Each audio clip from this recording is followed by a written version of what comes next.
Hi everybody, very welcome to Mentor and yet another video podcast. As always, I hope you're doing absolutely fantastic. Today on the video, guys, why do we see so many iconic aircraft types disappearing right now? Now you might think that the answer to that is obvious, but it is not as easy as you think. Stay tuned.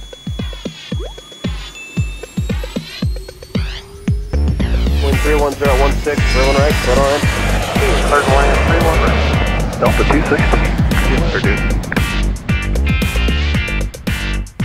So, right now, during the last few weeks, there is actually some really promising signs starting to pop up.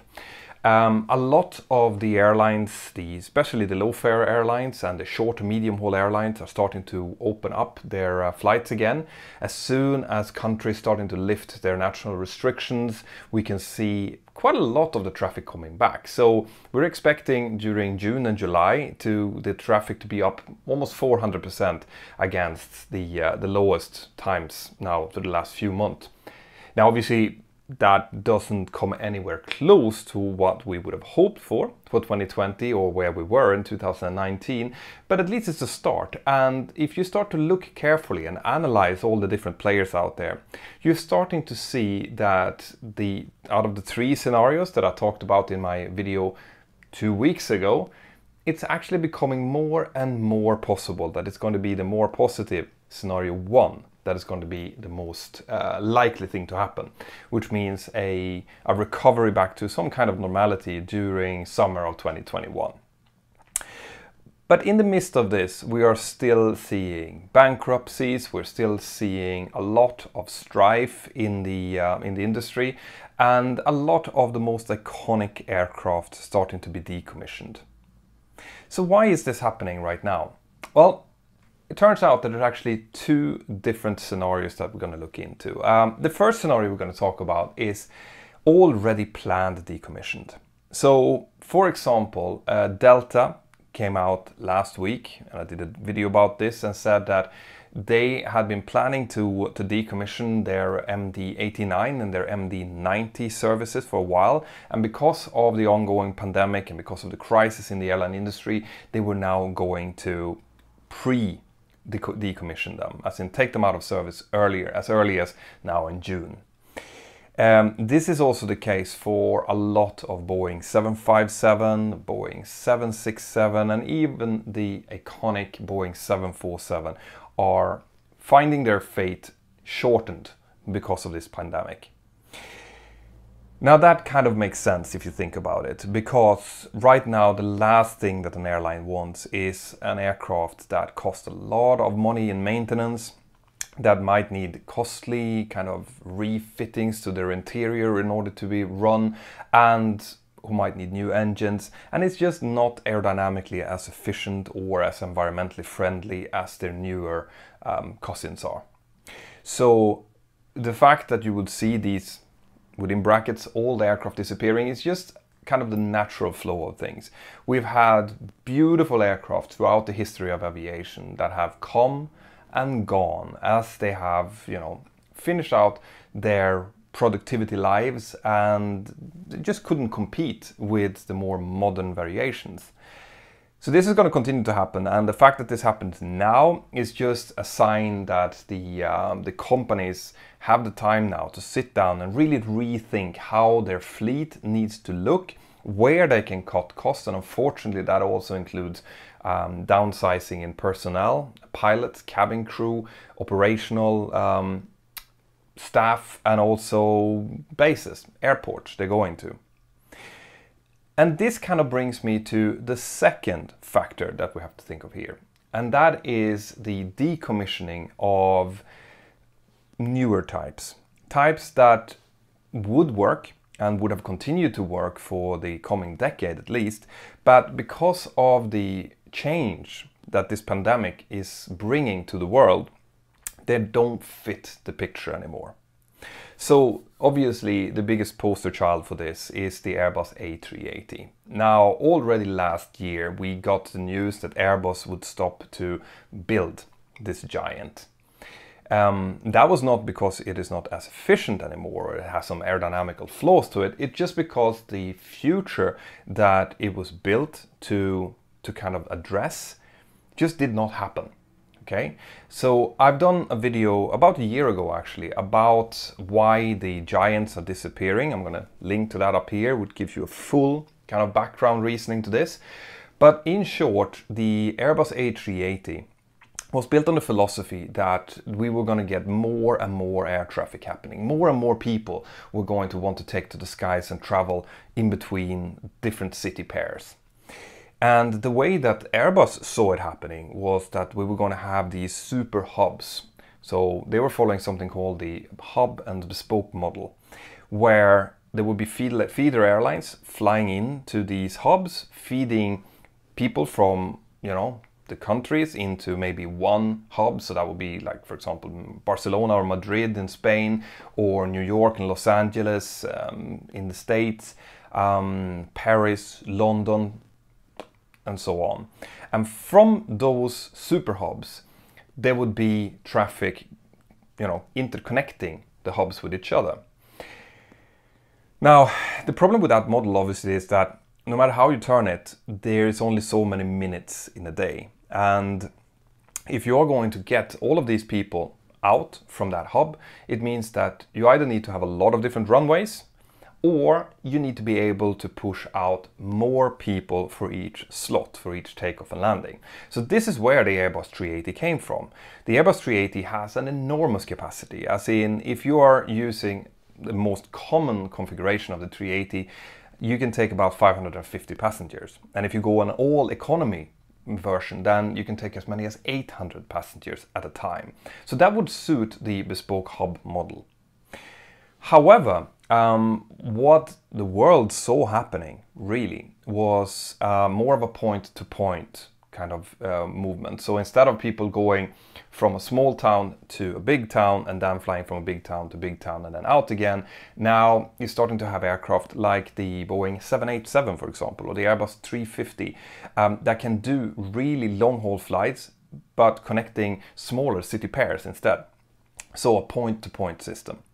Because of that happening, the Airbus 380 was already hanging on a loose thread. The biggest operator in the world of the 380 was Emirates, and the only reason they were the biggest operator with 115 A380s was because they could actually use this bespoke hub system. Because of where they are geographically located, they were perfect to see as a kind of a connection for example, aircraft flying from Europe, wanting to go to Australia or out to Asia. And also, Dubai is a fantastic place. A lot of people wanted to go there. So they can actually fly an Airbus 380 almost full the entire year. But most other airlines would be able to fly the 380 full, but only during part of the season. And here comes the kicker now. So an Airbus 380, which is filled up with passengers, is extremely economic to drive. All right, it's very, very good for an airline. It makes a lot of money. But as soon as you cannot fill it up, it becomes expensive very quickly. It has 4 engines. All of these engines needs maintenance. At some point, they need to be replaced. It is huge, so any interior upgrade is going to cost millions of dollars to do. So if you're looking and staring down the barrel of a potential lower kind of amount of passengers wanting to travel, the Airbus 380 becomes a liability very, very quickly. So this is what we're seeing right now. The airlines out there who are now struggling and are looking into the future after the pandemic, they are clearly seeing that the part of the industry that will start to recover first is going to be the short to medium haul domestic market and maybe intra-Europe market and intra-Asia market and so on. But the super long haul business is likely going to take longer. And if you are an airline CEO and you're looking at that and you're sitting with a lot of really, really expensive aircraft that is going to cost you money in the interim period before this industry starts picking up again, that's not a very attractive sight. All right. So what we're basically seeing is that aircraft, Airbus 380s, Emirates, for example, came out yesterday with figures suggesting that they would be retiring 46 out of their 115 Airbus 380s during the next year or so. This has not been confirmed, by the way. I think they're still looking at models for this. But this only means that what they're doing is they're trying to quickly adapt to the post-COVID world. Now, you might also be fooled to think that they're taking, you know, perfectly usable aircraft and just scrapping them for no particular reason other than a forecast. But the fact is that especially Emirates have been flying their A380s very, very hard. Like, they've been working a lot. So instead of having maybe a 20-year lifespan, they can come down to as little as 15 years. So Emirates had already a plan to start to phase out the Airbus A380 towards the middle of this decade.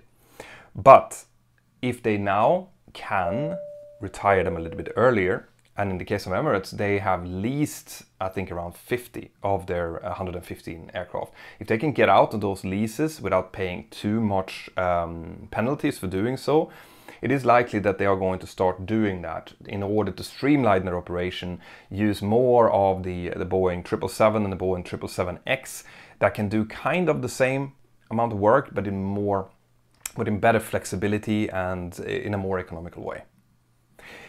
Now, we will still see the 380. I think that Emirates will continue to use them. They are a really good workhorse, and it is likely that the industry will pick up to a certain degree so they can continue to use them. We will also see the A380 probably being used, for example, domestically in China, where there's a huge need, a lot of people, and also there is a possibility that some of the flagship routes, so for example Dubai to London or the Kangaroo route that goes via London, Singapore and Sydney, might just kind of go down a little bit on frequency, as in it will be less flights per day, but then continue to use the likes of the Airbus 380 on those lower frequency but with more passenger capacity. Right? So I don't think that we will see it disappearing for many, many years still to come, but this was definitely the beginning of the end of the Airbus 380, and it is really the kind of dawn of the super efficient, slightly smaller long-haul aircraft like the Boeing 787, like the 777X, like the Airbus 350. I think we're going to see more and more airlines going and opting for these kind of aircraft, same as the Airbus 321 XLR, the 737 MAX, the Airbus 320 Neo. So we are going to see just more and more of these really, really efficient aircraft out there, less and less of the old iconic 747s, Airbus 380s, 767s, 757s, MD-80s and so on. They are just going to be much quicker than anticipated, kind of pushed out of the marketplace. Now, from an AvGeek point of view, obviously I find this really sad because I love, especially the 747. I think it's a beautiful, beautiful aircraft. I love seeing it flying.